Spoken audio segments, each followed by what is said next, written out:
55편 1절에서 15절 함께 나누도록 하겠습니다.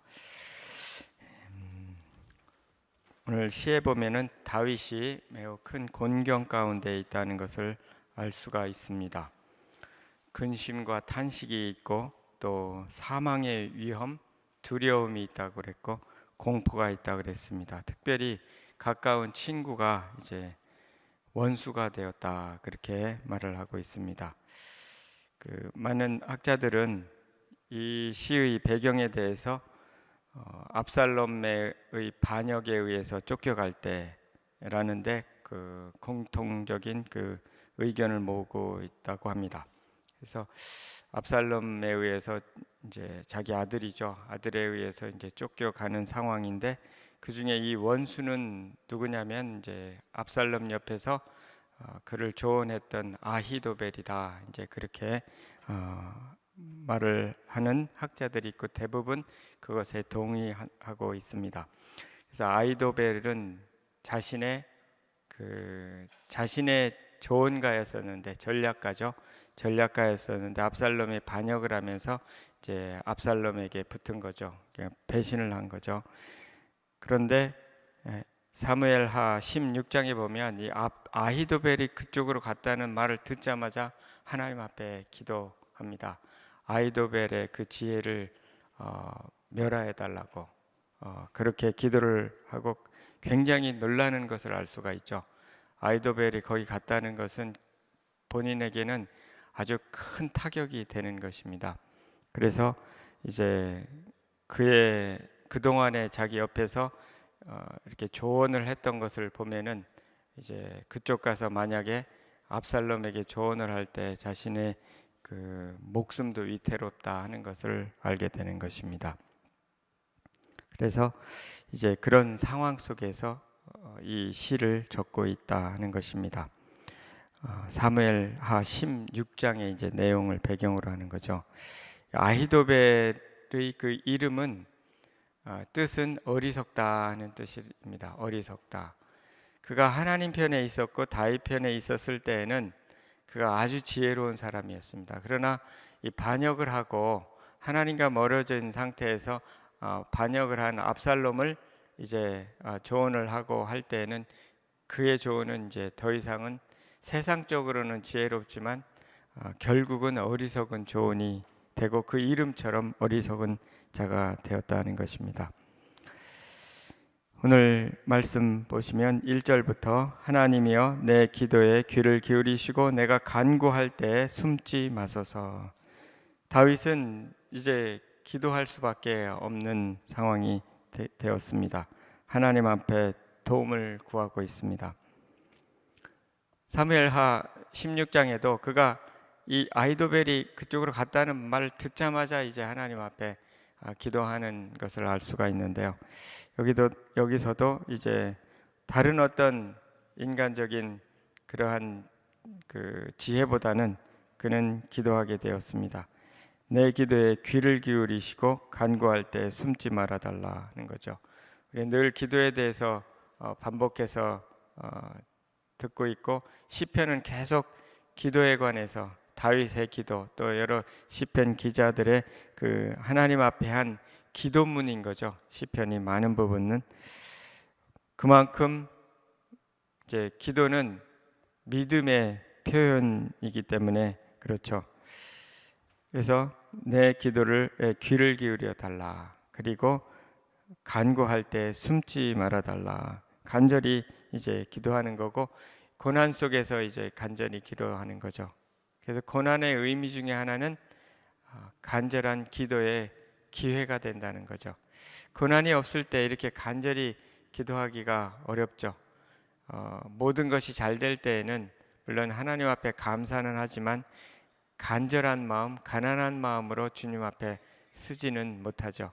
때로는 마음이 너무 부해지거나 또 안주하고자 할 때 환경적인 어려움을 통해서 우리를 간절한 마음의 상태로 기도하게 하시는 것을 알 수가 있습니다.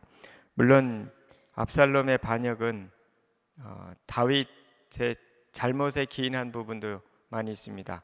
자녀에게 잘못한 것도 있고, 그가 예전에 바세바와 우리아에게 잘못한 것, 그런 것에 대한 이제 하나님의 그 책망으로서의 그런 기능도 있는데, 아무튼 이런 모든 것에도 불구하고 다윗에게 필요했던 것은 간절히 하나님 앞에 부르짖는 거였습니다. 그런데 이렇게 어려운 소식을 들었을 때 무릎 꿇고 기도하는 것은 어려움은 다 기도한다고 생각하지만 그렇지 않다는 거죠. 한두 번 기도할지 모르지만 간절하게 계속해서 기도하는 것은 평소에 기도해야만 하나님을 어려울 때 찾는다는 거죠. 어려울 때 보면은 그가 정말 그 마음속 깊이에 무엇을 신뢰하느냐, 누구를 신뢰하느냐를 나타내 보여주고 그 믿음을 나타내 보여주는 것입니다. 그래서 평소에 기도할 때 위기가 닥쳤을 때 기도할 수 있다는 거죠. 우리가 늘 자주 저는 예를 드는데요. 군대에 가면 계속해서 훈련을 하거든요. 전쟁이 없는데도 훈련을 하거든요.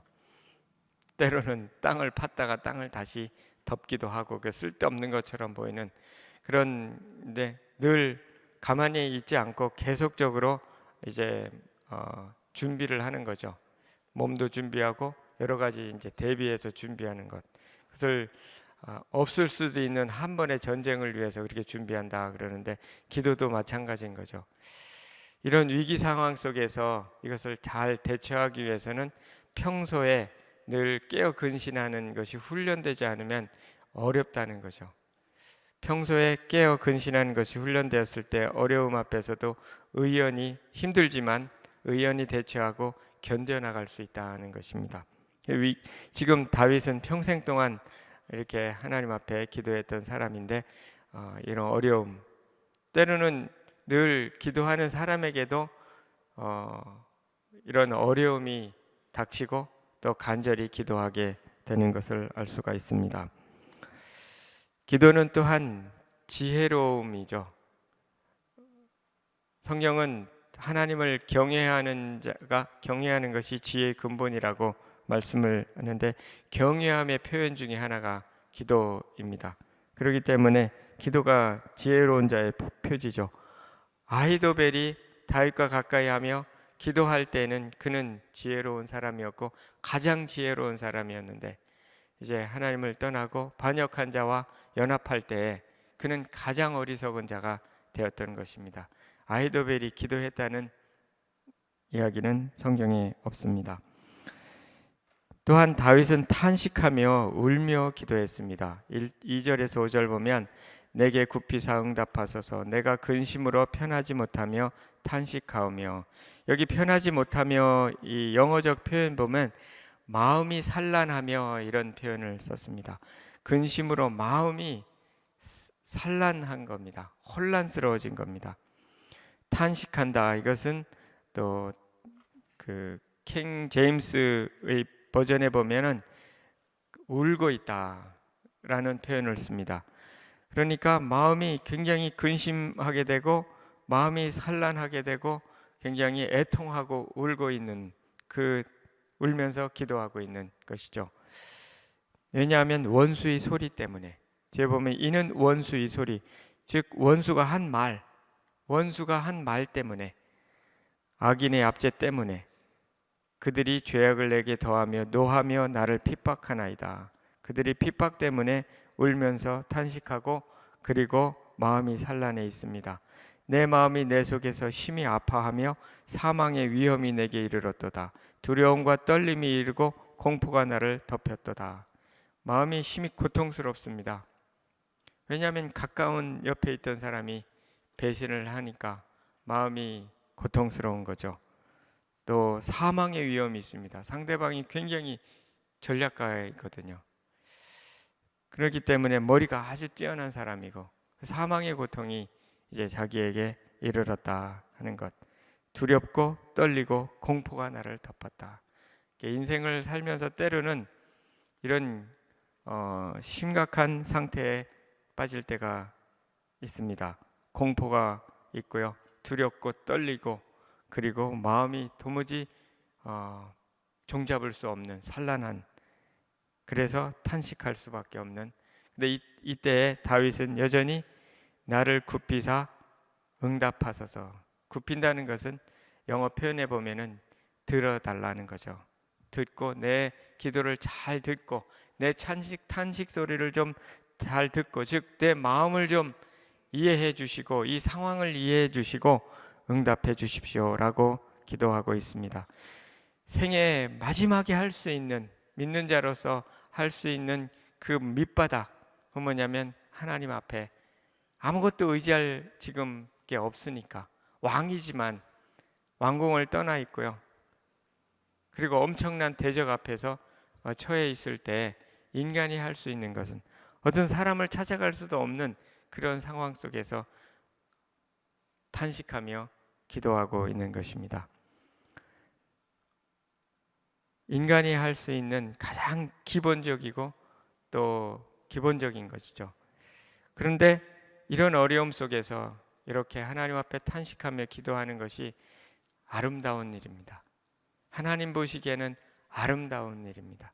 성경에 애매히 고난을 받아도 하나님을 생각함으로 참으면 이는 하나님 앞에 아름다우니라.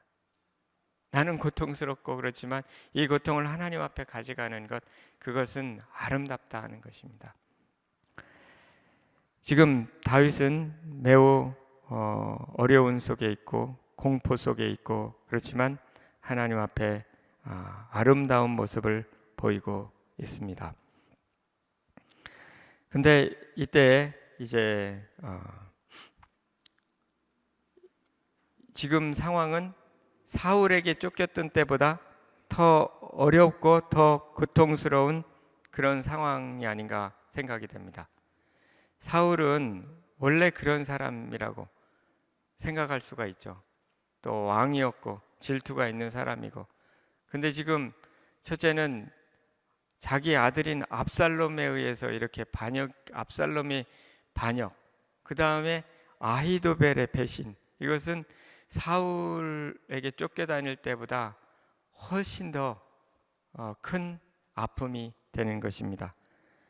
아히도벨이 가가지고 맨 처음에 한 것은 뭐냐면, 조언은 뭐냐면 그 압살롬에게 다윗의 후궁들 100주의 침상을 펴고, 사람들이 다 보이는 곳에서 침상을 펴고 거기서 후궁들과 동침하라 그랬습니다. 그래서 다윗을, 이제 그 아들이 다윗의 후궁들을 취하는 것을 사람들 앞에 다 보여주는 거죠. 그러면서 다윗의 큰 수치를 안겨주는 이런 일들을, 이런 소식을 이제 듣고 있는 상황이 되는 거죠. 그래서 인생에 있어서 가장 위급한 그러한 상황을 맞고 있습니다. 때로는 우리도 이런 상황 속에 처해질 때가 있습니다. 다 어려움이지만 어려움 중에서 특별히 어려움, 어떤 면으로 신약의 표현해 보면 불시험이라는 표현이 있습니다. 마치 용광로 속에 들어간 것 같은 굉장한 그 폭염과 폭풍우 속에서 들어가 있는 그런 상황 속에 있는 거죠. 지금 다윗은. 우리도 그런 상황 속에 때로는 다윗처럼 하나님과 가까이 하면서 살아가는 사람인데도 이런, 왜 그랬을까, 그런 생각을 한번 하게 되는 거죠. 하나님은 선하신 하나님이 이렇게 하나님을 경외하면서 살아가는 사람에게 왜 이런 어려움을 주셨을까? 물론 이제 예전에 바세바를 취하고 범죄했을 때 나단 선지자가 너의 아내가 이제 대적에 의해서 100주에 이제 아내를 다른 사람들이 범할 거라는 그러한 그 예언을 한 적이 있죠. 나단. 어느 면으로 보면 그가 한 행동에 대한 결과이기도 합니다. 그렇지만 회개를 이미 한 상태고, 근데 한편으로는 다윗이 이런 배신의 어려움은 누가 경험할 수 있냐면 우리아가 경험했을 수가 있습니다. 우리아가 다윗의 신하죠. 근데 우리아가 와가지고 이제 집에 돌아가라 하고, 근데 집에 돌아가지 않고 성문에 있었고, 아마 아무 말도 성경은 하지 않지만 일반적으로 우리가 돌아가는 것을 아는 인생을 살다 보면 이것이 무슨 상황인지 아마 알았을 것 같습니다. 우리아는 그 다윗이 자기 아내를 범했다는 사실을 누군가는 전해줬을 수도 있고, 그때 이 우리아가 경험했던 그 배신은 참, 어떻게 왕으로부터 당한 건데 이걸 누구한테 말할 수 있겠습니까? 때로는 아무한테도 말할 수 없는 그 고통이 있는 겁니다. 어려움이, 때로는 유혹일 수도 있고 때로는 공격인데 이것을 말할 수가 없습니다. 어느 누구에게도. 지금 이것을 누구에게 우리아가 말할 수 있겠습니까? 오직 하나님만이 아는 상황에서, 거기다가 우리아는 전쟁에 나가서 그냥 죽어버리고 말한 이 억울함, 다윗이 경험하고 있는 거죠. 사실은 다윗이 안겨준, 우리에게 안겨준 이 억울함이었는데, 또 배신의 아픔이었는데 다윗이 경험하고 있지 않는가, 그런 생각을 하게 됩니다. 다윗이 본인이 한 일일 수도 있고요, 그렇지 않다 해도 이런 일은 일어난다 하는 거죠. 배신의 아픔. 왜냐하면 예수님도 유다에 의해서 배신을 당했거든요. 가까이 있던 3년 동안 같이 다니던 제자였던 유다가 배신을 하거든요. 또 베드로가 배신을 하거든요. 가까이 있던 제자들이 다 떠나버리고 말고 부인을 하고, 이런 것을 예수님은 경험을 하셨던 거죠. 예수님이 잘못하신 게 없는데도 다윗은 자기가 잘못한 게 있죠. 이런 고통을, 그것보다 훨씬 더 큰 고통은, 다윗의 경험하는 고통은 사실은 인간이 경험하는, 일반적인 인간이 고통하는 그거보다 훨씬 큰 거죠. 그렇지만 이거보다 훨씬 더 큰 고통은 예수님이 경험하셨다는 거죠. 왜냐하면 잘못한 것도 없는데. 이와 같은 절대절명의 순간들을 때로는 맞을 수 있고, 그런 두려움과 공포 속에 들어갈 때가 있다는 것입니다. 그래서 다윗은 이 어려움 속에서 이렇게 노래합니다. 6절 7절에 보면, 나는 말하기를 만일 내게 비둘기같이 날개가 있다면 날아가서 편히 쉬리로다. 내가 좀 날개가 있다면 좀 날아가서 쉬고 싶다. 지금 굉장히 쉼이 없는 상태, 마음이 혼란스럽고 숨이 턱턱 막히는 그런 상황 속에, 어떻게 앞뒤가 꽉꽉 막혀서 어떻게 빠져나갈 수도 없는데, 빠져나갈 수 있는 길이 있다면 공중으로 날개를 달고 날아가고 싶은 거죠. 편히 날아가서 쉬리로다. 안식처를 찾고 싶은 거죠. 내가 멀리 날아가서 광야에 머무리로다. 내가 나의 피난처로 속히 가서 폭풍과 광풍을 피하리로다. 지금 폭풍 같고 광풍 같습니다. 피난처가 필요합니다. 그래서 날개를 달고 날아가고 싶다. 그런데 이런 상황 속에서도 사실은 날개를 달아주는 분이 계시다는 거죠. 시편 91편에 보면은 1절에 지존자의 은밀한 곳에 거주하며 젖는 자의 그늘 아래 사는 자요. 그늘이 되신다는 거죠. 폭염 속에서도. 나는 여호와를 향하여 말하기를 그는 나의 피난처요 나의 요새요 내가 의뢰하는 하나님이라 하리니 이는 그가 너를 새 사냥꾼의 올무에서와 심한 전염병에서 건지실 것이미로다. 그가 너를 그의 깃으로 덮으시리니 그의 날개 아래 피하리로다. 하나님께서 날개가 되어 주셔서 피하게 해 주신다는 거죠. 그러니까 그의 날개 아래 피하게 하시는, 지금 다윗은 날개를 달고 좀 날아가고 싶은데 자기 스스로는 날아갈 수 없고, 날개로 덮으시고 큰 날개의 깃을 갖고 계신 주님에 이렇게 의탁하면 주님께서 날아가게 하신다는 거죠. 피난처가 되신다는 겁니다. 공중에 날아가면 훨씬 시원하고 또 멀리 보이고, 그리고 그 힘든 상황 속을 좀 벗어날 수가 있는 거죠.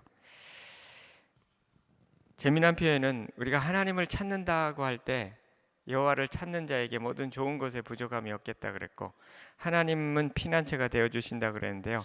이 찾는다고 하는 그 히브리어 원어의 그 의미가 뭐냐면, 첫 번째 의미는 리조트라는 거예요. 리조트 아시죠? 무슨 용평 리조트 하는 그 리조트, 휴식처라는 뜻이에요. 휴식, 리조트, 호텔이라는 거죠. 저 용평 가가지고 스키 타보셨나요? 그런 그 리조트란 뜻이에요. 그 휴식처란 뜻이죠. 휴식처. 그 다음에 두 번째 뜻이 뭐냐면 자주 방문한다는 뜻이에요. frequent라 그래서 자주 방문하는 거예요.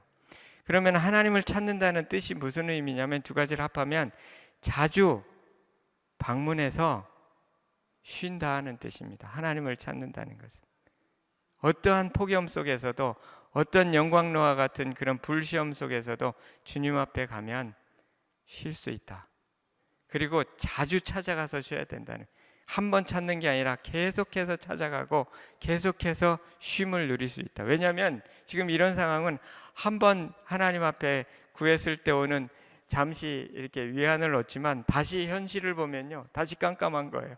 끊임없이 찾아야 되는 거예요.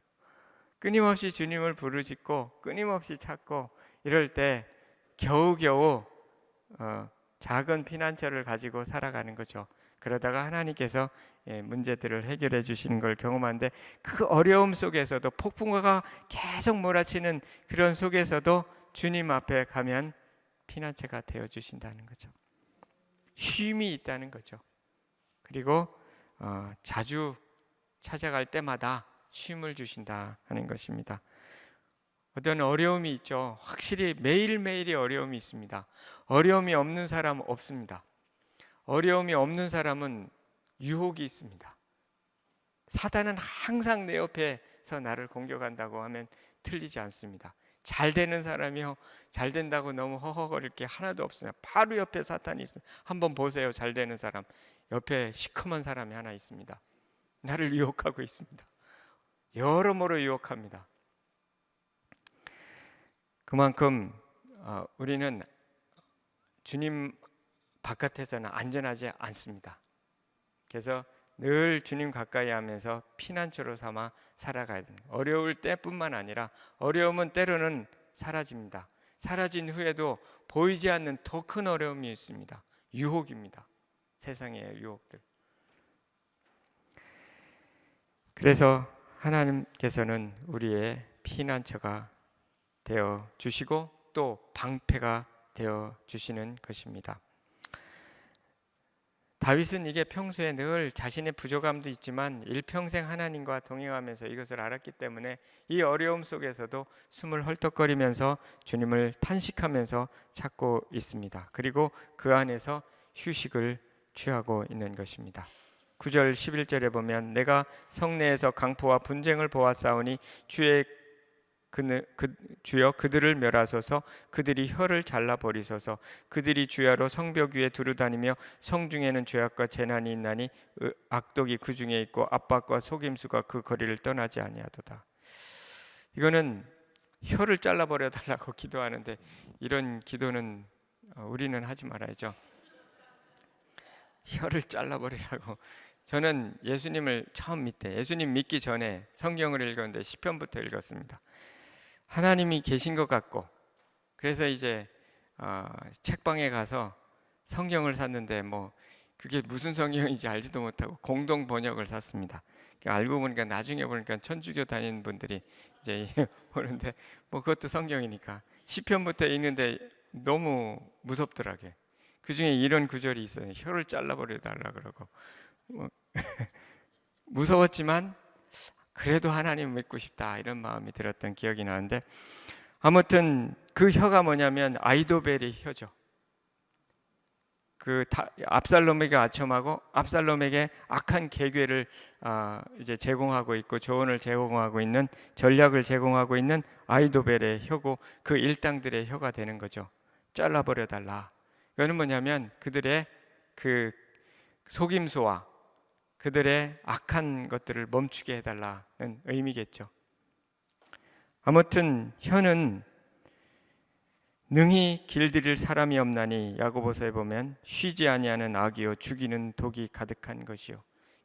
그러니까 혀를 잘 다스려야 되는데 그들의 그 악한 말들을 멈추게 해달라고 기도할 수는 있겠죠. 우리가 혀를 잘라달라고 오늘날 신약 시대에 살아가는 사람 그렇게 할 수는 없지만 그 속임수와 괴계를 멈추게 해달라고는 기도할 수 있고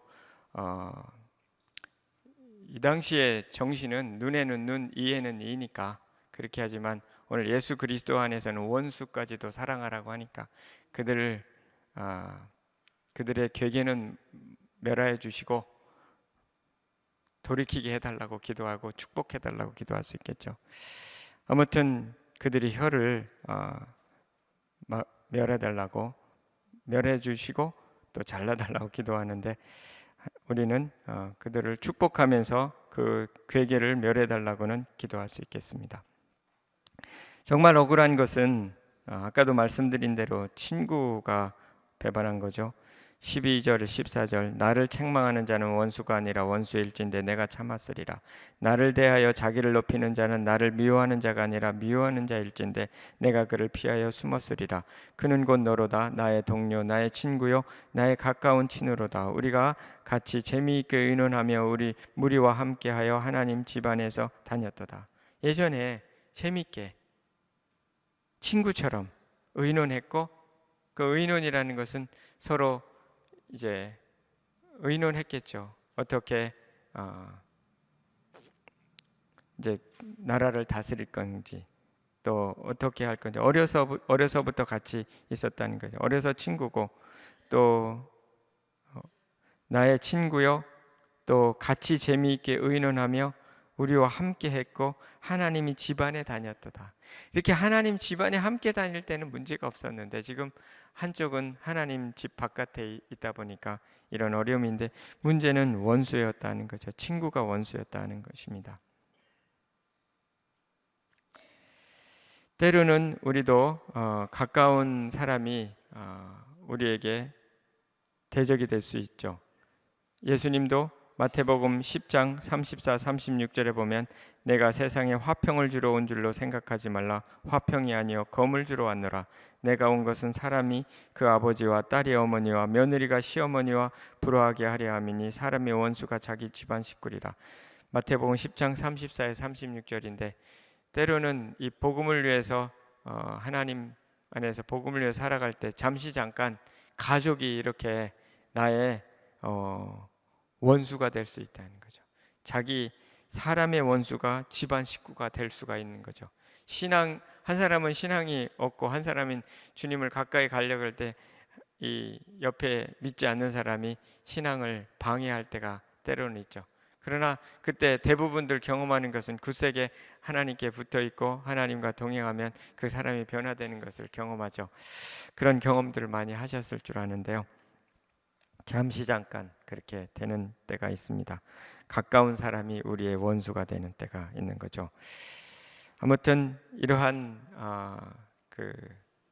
이때의 배신이 사울에게 당했던 그때 고통보다 훨씬 큰다는 것은 우리는 잘 알 수가 있는 것입니다.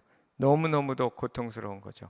친구였는데 그렇게 재미나게 같이 하나님 나라를 위해서 의논했고 어떻게 하나님 섬길까를 의논했던 친구가 배신을 하고 자기를 죽이려고 하니까 참 이보다 더 큰 고통은 없는데 이것이 현실이라는 거죠. 이것이 차라리 안 믿는 사람들이 나를 이렇게 속이고 이렇게 하는 건 다 이해가 돼요, 사실은. 그래서 저 사람은 믿지 않으니까 또는 신앙이 어리거나 그랬으면 그냥 이해를 해요. 그런데 문제는 그렇지도 않았어요. 같이 하나님을 섬길 건가 했던 바로 가까이 있는 사람이 나에게 등을 돌리는 거는요. 이거는 정말 참기가 어렵고 밤잠을 못 자게 만드는 일이 되는 거죠.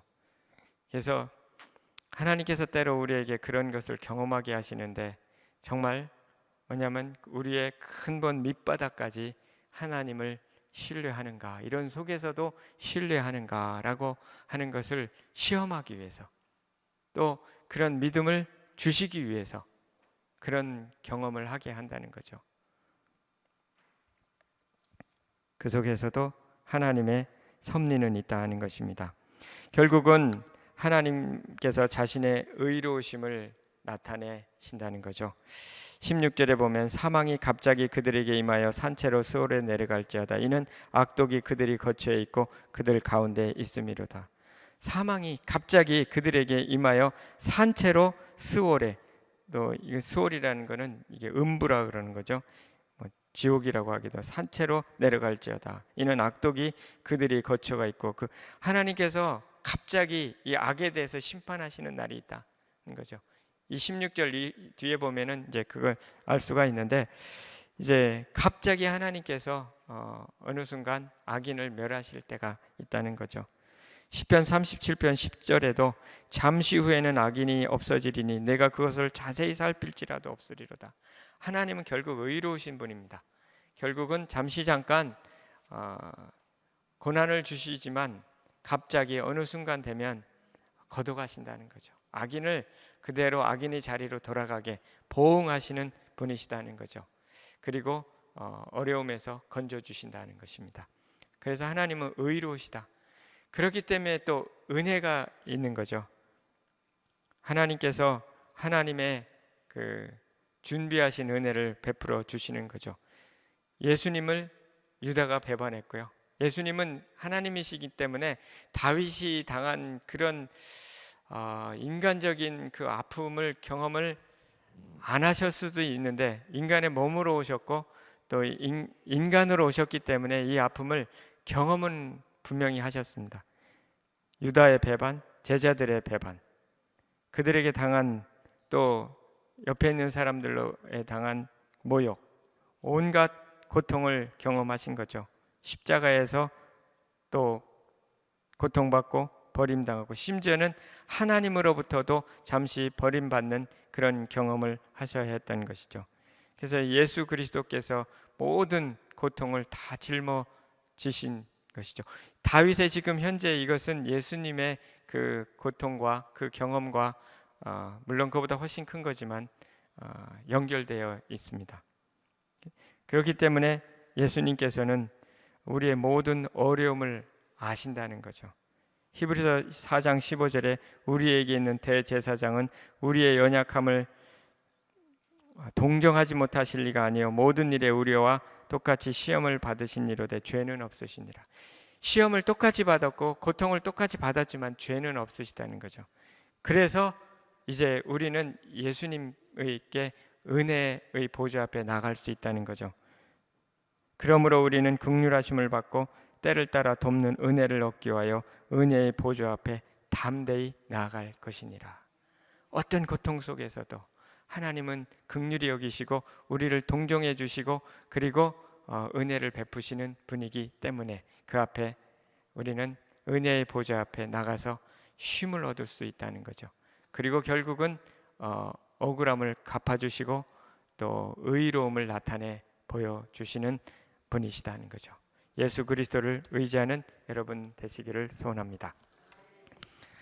하나님 아버지, 감사합니다.